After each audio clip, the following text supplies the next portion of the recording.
اچھا چلیں، اگر ایسا ہے تو پھر ہم چلتے ہیں عزیزہ مایا کے پاس اور دیکھتے ہیں کہ انہوں نے حضور کے سوال و جواب میں سے اس سوال کا جواب نکالا ہے کہ نہیں۔ السلام علیکم پیارے بچوں، میں بھی اکثر اس سوال کے بارے میں سوچتی تھی، پھر میں نے حضور کے ساتھ بچوں کی ایک کلاس دیکھی جس میں پیارے حضور نے اس سوال کا جواب دیا تھا، تو آئیں حضور کا جواب سنتے ہیں۔ حضور، میرا سوال ہے کہ اگر اللہ تعالیٰ سارا کچھ کر سکتے ہیں اگر اللہ تعالیٰ سارا کچھ کر سکتے ہیں پھر فرشتوں کی کیا ضرورت ہے؟ اللہ تعالیٰ نے اپنی ایک ٹیم بنائی ہوئی ہے، ان کے ذریعے سے کام کرواتا ہے، ٹھیک ہے۔ اللہ تعالیٰ نے زمین بنائی، آسمان بنایا، اس کے بعد عرش پہ بیٹھ کے نگرانی کرتا ہے، بادشاہ ہے، مالک ہے، رب ہے، بیٹھا ہوا ہے، حکم دے رہا ہے کہ یہ کرو یہ کرو یہ کرو، تو ہم نے رکھے ہوئے اس نے مختلف کاموں کے لیے مختلف لوگ۔ تمہیں کیا تکلیف ہے؟ تم بھی بعض دفعہ تم جب افسر بن جاؤ، کسی سیٹ پہ بیٹھے ہو تو تم اٹھ کے جا سکتے ہو، الماری میں سے پیپر نکال سکتے ہو، تو لیکن تم اپنے کسی متحد کو کہتے جاؤ کاغذ نکال لو۔ تمہارے ٹیچر بعض کام کر سکتے ہیں اٹھ کے، لیکن اپنے اسٹوڈنٹ کہتے ہیں جاؤ اٹھ کو وہ لے آؤ۔ وہ مالک ہے، جو مرضی چاہے کرے، اس لیے اس نے رکھے ہوئے ہیں۔ یہ فرشتے تو اس طرح ہیں جنہیں نوکر رکھے ہوتے ہیں، بس وہ نوکر ہی ہیں سمجھو، ٹھیک، بیٹھ جاؤ۔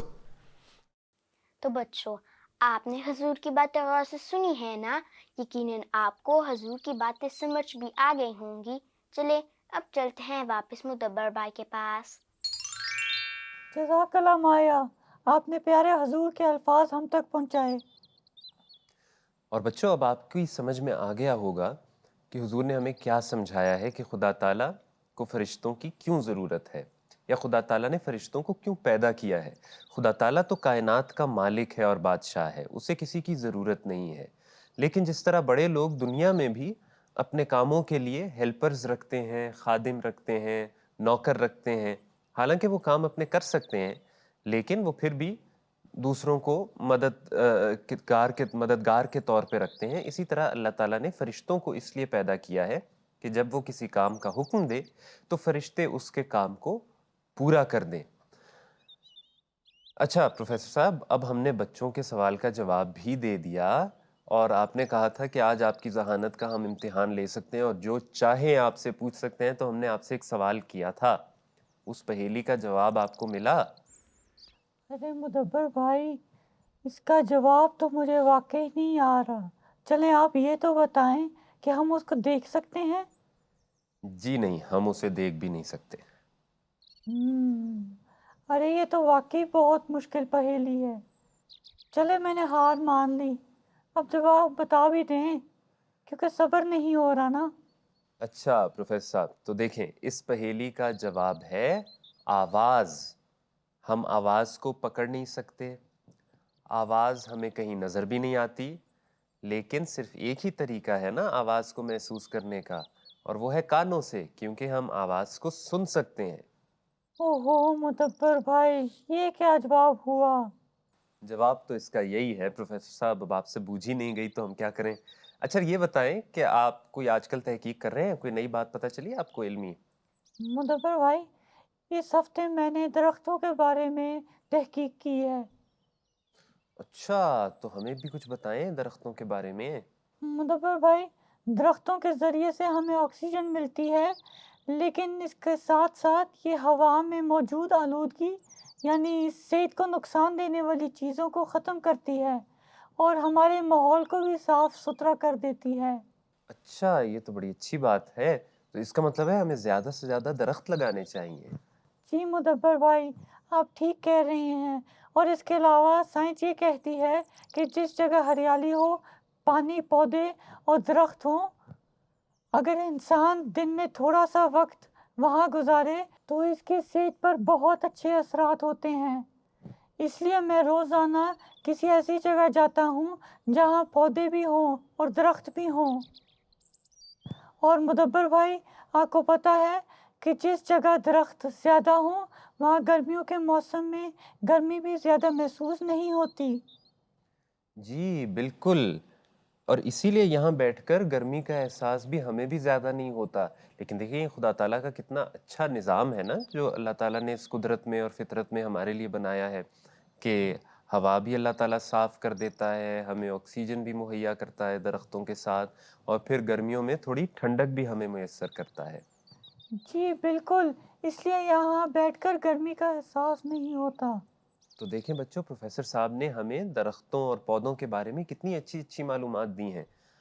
مدبر بھائی، میرے سے دوستی رکھیں گے تو آپ کو علم کا خزانہ ملے گا اور آپ بھی ایک دن میری طرح پروفیسر بن جائیں گے. جی جی، اور سارے مجھے کہیں گے پروفیسر مدبر. جی بالکل. مدبر بھائی، اب علمی باتیں ختم. مجھے پتا ہے کہ بچے ڈاکٹر ببلو کو بھی دیکھنا چاہتے ہیں، اسی لیے جلدی سے ان کی ویڈیو دکھا دیں کیونکہ پروگرام کا وقت بھی ختم ہو رہا ہے نا. جی بالکل. تو بچوں ہم ایسا کرتے ہیں کہ اب ہم دیکھتے ہیں ڈاکٹر ببلو کی ویڈیو جو انہوں نے مجھے آج بھیجی تھی، اور پھر ہم اپنے باقی پروگرام کے حصے کی طرف چلیں گے. زمین و آسمان ہے خدا کا سب جہان ہے، زمین و آسمان ہے خدا کا سب جہان ہے، یہ بستیاں یہ راستے ہیں سب ہمارے واسطے، شجر سے ہیں شجر ملے. یہ تو وہی ہے، یہ تو وہی ہے بچکان. یہ دیکھیں، یہ تو وہی ہے نا، وہی.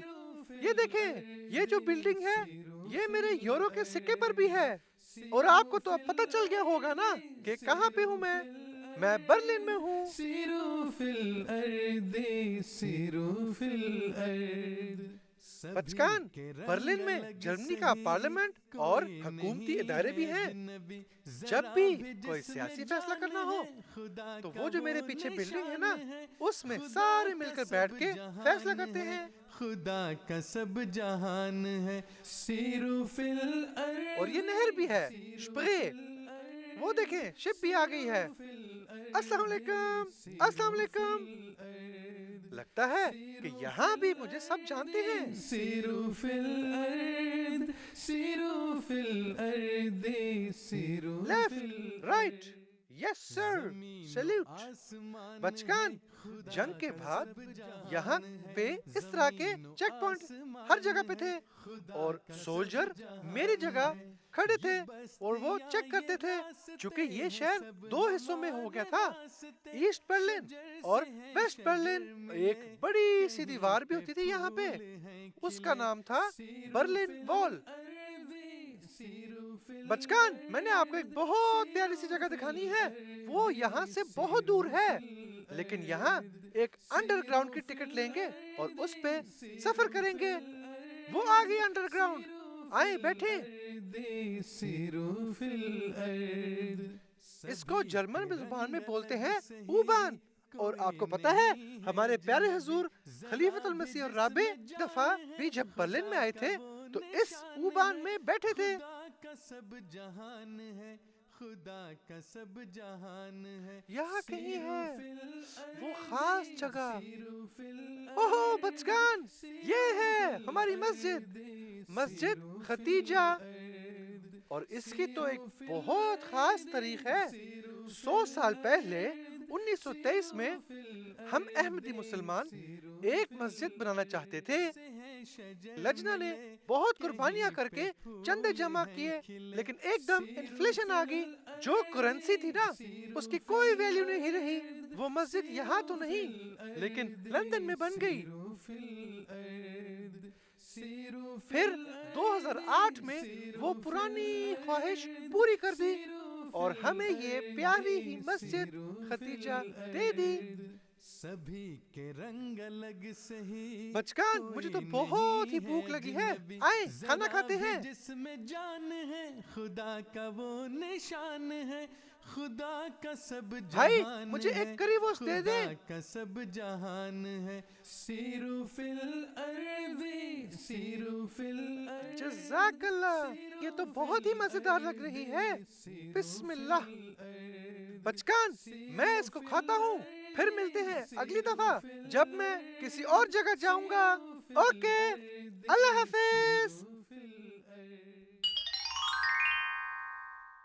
دیکھا آپ نے بچوں، ڈاکٹر ببلو کتنے مزے میں ہیں، کتنی اچھی اچھی جگہوں کی سیریں میں کر رہے ہیں۔ جی، اور خود سیر بھی کرتے ہیں اور ہمیں بھی سیر کرا دیتے ہیں اور بہت سی جگہوں کے بارے میں ہمیں نئی نئی معلومات بھی دیتے ہیں اور مزے مزے کی باتیں بھی کرتے ہیں ہمارے ساتھ۔ اور پروفیسر صاحب وقت کا تو بالکل پتہ ہی نہیں چلا، اور آج ہم نے ابھی تک آپ سے نصیحت نہیں سنی، تو ایسا کریں کہ جلدی سے ہمیں اپنی نئی کتاب میں سے ایک نصیحت پڑھ کے سنا دیں۔